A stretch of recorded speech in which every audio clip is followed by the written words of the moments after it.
Est-ce que la confiance en la vie est une réalité ou c'est juste un truc un peu spirituel qu'on a inventé pour nous laisser croire des choses?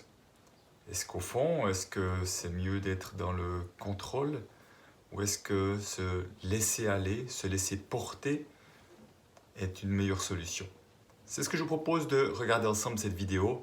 Je suis Christian Junot, expert de la relation à l'argent en francophonie, auteur et co-auteur de plusieurs livres dont Ce que l'argent dit de vous, le best-seller.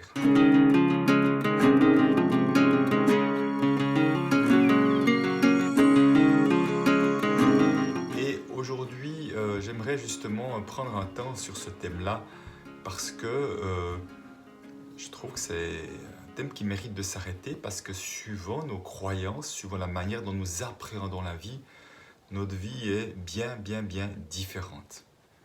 Alors qu'est-ce que j'entends par confiance en la vie? Pour moi, avec mes mots, mais peut-être que vous y mettrez d'autres mots si cela vous parle, c'est cette confiance dans quelque chose de plus grand que nous. Moi, j'appelle ça la vie. Certains mettront Dieu, d'autres mots. Moi, je n'y mets pas aucune connotation religieuse. Quelque chose de plus grand que nous qui nous veut du bien, dans le sens qui nous veut du bien, c'est qui va nous amener les bonnes personnes qui ont besoin de soutien, mais va peut-être aussi nous amener des situations un peu plus compliquées quand je m'égare, quand je m'éloigne de moi, que je me déconnecte de moi, que je m'oublie. Et ça peut passer parfois par des maladies, par des licenciements, par des incidents de toutes sortes. Mais également les bonnes personnes, les bonnes rencontres qui nous permettent tout à coup de faire de nouveaux pas, de prendre une nouvelle voie qui va être peut-être que je sens plus juste et plus alignée pour moi. Alors voilà, c'est une notion en tout cas que je n'aurais jamais cru, que je n'ai jamais imaginé à ça pendant bien longtemps dans ma vie, mettant beaucoup de contrôle. Et ce que je vois déjà en règle générale, c'est que dès qu'il y a du contrôle, c'est qu'il y a de la peur. Autrement, il n'y a pas de raison d'avoir du contrôle sans la peur. Ça peut être la peur de se tromper. Et je ne suis pas en train de dire que le contrôle n'a pas sa place dans certaines situations, mais je dirais que plus on est contrôlant, en règle générale, plus il y a de peur derrière, et plus ça nous empêche d'être dans le flow, la fluidité de la vie. C'est comme si c'est nous qui voulons sans arrêt, c'est comme si on a une petite embarcation sur un fleuve et qu'on veut sans arrêt exactement contrôler à quel endroit on doit passer, plutôt que de se laisser aller dans le courant où c'est beaucoup plus fluide, alors que là, ça demandera beaucoup plus d'efforts. Donc, cette notion de confiance en la vie, moi j'aime beaucoup les termes qu'utilise Rémi Tremblay.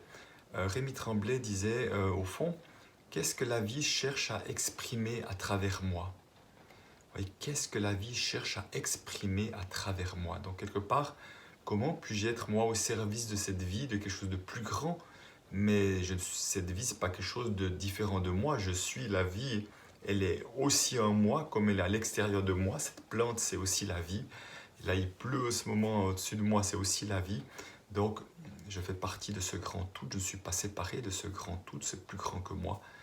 Et que voilà, comment effectivement la vie cherche à s'exprimer à travers moi. Et vraiment, ce qui me paraît de plus en plus clair à mes yeux aujourd'hui, en tout cas, et particulièrement avec cette crise, je mets des guillemets sur le mot sanitaire, que nous vivons depuis quelque temps, c'est que ça a comme mis en évidence à quel point beaucoup d'êtres humains sont la plupart du temps dans la survie, se maintenir en vie, et là, il y a beaucoup de place pour les peurs, où les peurs prennent le dessus, plutôt que d'être dans une vie vibrante, être pleinement vivant.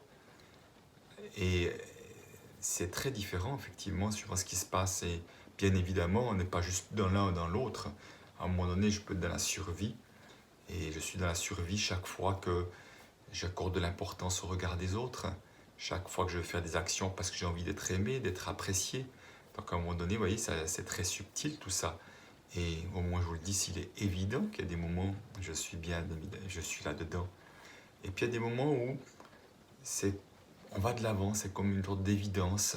Il n'y a pas à se poser de questions, il n'y a pas à vouloir plaire ou pas plaire. Il y a juste à être là et faire peut-être à partir de ce être présent. Et c'est pas du tout le même mouvement, même si apparemment ça peut l'être, mais c'est pas la même énergie, c'est pas la même vibration. Donc moi, cette confiance en la vie, c'est pas juste une croyance dans sa tête, c'est quelque chose de cellulaire. tout simplement qu'on habite au plus profond de nous et qui permet de pouvoir être beaucoup plus présent sur l'instant présent, de ne pas faire sans arrêt des films, des planifications, des scénarios, des tableaux Excel ou je ne sais quoi pour prévoir l'avenir. Et à un moment donné, ça permet d'être présent parce que on se préoccupe pas ou beaucoup moins de ce qui va se passer plus tard. Ça ne veut pas dire qu'on ne fait pas de temps en temps une planification parce que ça peut avoir du sens de le faire, mais pas à partir du même lieu intérieur. Donc, ça signifie effectivement on peut se concentrer sur le présent et jouir, goûter pleinement ce présent, se focaliser là-dessus.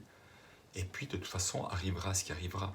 De toute manière, qu'on le veuille ou non, nous ne savons pas ce qui va se passer demain, dans 6 mois, dans une année, dans 3 ans, dans 5 ans, dans notre vie et dans le monde en général. Nous n'en savons rien, quel que soit ce que nous avons planifié, et les exemples ne manquent pas pour montrer effectivement à quel point nous ne savons rien. Par contre, comment est-ce que nous pouvons accueillir, accepter que nous ne savons rien et que l'insécurité fait pleinement partie de la vie. L'insécurité, le fait de ne pas savoir, qui peut provoquer de l'insécurité, et au fond, ça fait partie intégrante de la vie. Et justement, si je reprends les mots de Rémi Tremblay, comment pouvons-nous danser avec cette insécurité? Comment est-ce que, justement, on peut embarquer les autres, on peut juste tous être là avec notre insécurité et être à l'aise parce qu'au fond, ben oui, c'est insécure au fond. Je ne sais pas le film de ma vie, comment il va se dérouler. Je peux essayer de donner une direction à travers des choix, à travers des planifications, mais au fond, malgré ça, je ne sais encore pas si ça va se passer comme cela.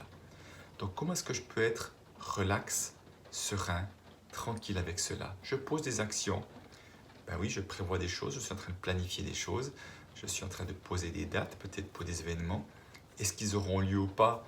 Ben, jusqu'à présent, j'ai toujours pensé que oui, puis tout à coup, 2020 m'a montré, ben non, peut-être bien qu'ils n'auront pas lieu. Ils n'auront pas lieu parce qu'il y a des événements extérieurs qui arrivent, mais peut-être qu'ils n'auront pas lieu parce que peut-être je ne serai plus de ce monde, peut-être je ne serai pas en état de le faire, en santé ou autre chose. Au fond, je ne sais pas. Donc c'est vrai que ça revient à cette notion d'humilité pour moi aussi. D'humilité, c'est pas s'abaisser. L'humilité, c'est juste de voir qu'il y a des choses qui nous échappent et que ces choses qui nous échappent, elles auront une influence dans notre vie, elles vont nous impacter dans la vie. Et aussi, dans les choses qui nous échappent, il y aura aussi plein de choses merveilleuses qui vont se passer.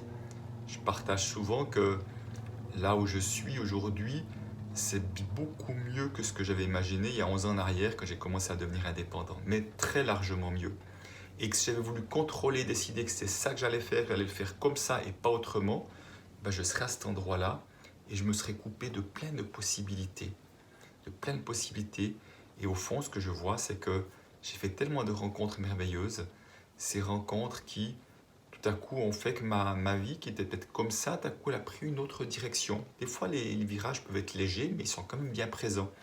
Et vous savez, quand on change 1, 2, 3, 4, 5 degrés, hein, comme ça, mais sur une longue distance, ça fait une très grosse différence sur là où nous allons par rapport à peut-être à ce qui semblait être la ligne droite qui était tracée pour nous. Alors vraiment, cette réflexion, c'est ok, est-ce que je choisis d'écouter ma peur et de laisser la peur diriger ma vie? Et j'insiste, il y a vraiment des peurs qui sont importantes. La plupart des peurs ne nous aident pas, ne nous soutiennent pas, c'est juste le fruit de notre mental, de notre ego, notre petit ego qui a peur de choses et il a le droit, il a une place. Après la question c'est quelle place je lui laisse? À quel moment je décide que c'est lui qui choisit plutôt que voir la peur et voir ce que j'en fais? Parce que vous le savez tous, il y a des moments où on a eu la peur au ventre, ça peut être avant de faire un exposé ou un discours ou une conférence ou un mariage, une formation. Moi je me souviens quand je jouais au foot, il y avait avant le match, il y avait ces tensions dans le ventre, mais au fond, qu'est-ce que c'était bon si chaque fois qu'il y avait de la peur, on dit ah non, non, j'y vais pas. Ben, je n'aurais pas fait beaucoup de matchs de foot, je peux vous dire. Et au fond, cette tension, c'est parce qu'il y a quelque chose qui est peut-être bien de goûteux, potentiellement de joyeux, de nouveau, une nouvelle expérience, une nouvelle découverte qui est là. Et c'est important de voir que ceux peut-être qui font une différence, c'est parce qu'ils arrivent à agir malgré la peur. Alors que ceux qui sont dans la survie, ils laissent la peur être leur moteur. Et si vous saviez le nombre de fois que ça a été mon cas, en tout cas par rapport aux peurs en lien avec l'argent. Donc comment, oui, je peux voir qu'il y a de la peur, je ne suis pas ma peur, il y a de la peur en moi, il y a de la peur qui est là, je peux voir cette peur-là, je peux choisir de l'écouter, je peux choisir de voir ce qu'elle me dit, et après d'agir à partir de sentir ce qui est juste. Qu'est-ce que la vie cherche à s'exprimer à travers moi?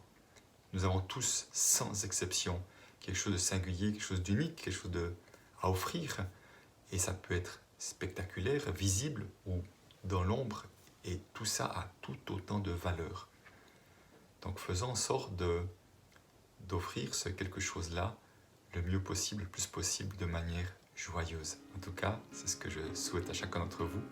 Et si vous pensez que cette vidéo mérite d'être connue, n'hésitez pas à la partager, n'hésitez pas à vous abonner à cette chaîne. En tout cas, moi je vous dis à bientôt. Allez, ciao!